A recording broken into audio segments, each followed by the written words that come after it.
के दांत देवे के परी। और कुछ ना ससुर जी, ते वहीं के बाद आशीर्वाद दी, बाकी तो हम अपने आप सब कुछ ले ले।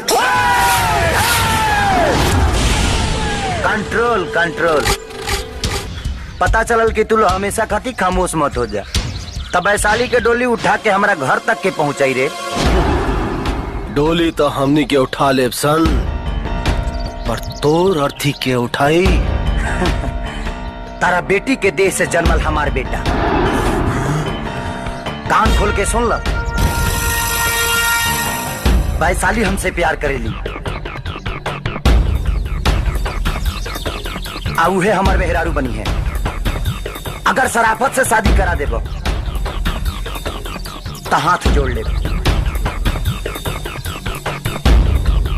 अगर गुंडाई करबा तो गोड़ हाथ तोड़ के मंडप में बैठा के कन्यादान करवाई।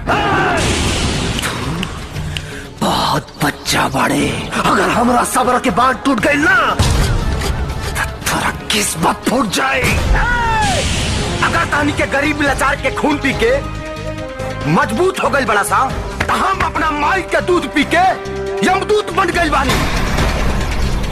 अगर हमरा वैशाली के तनिको तकलीफ भइल ना, सारे तनिको तकलीफ भइल ना, तो इतना मारब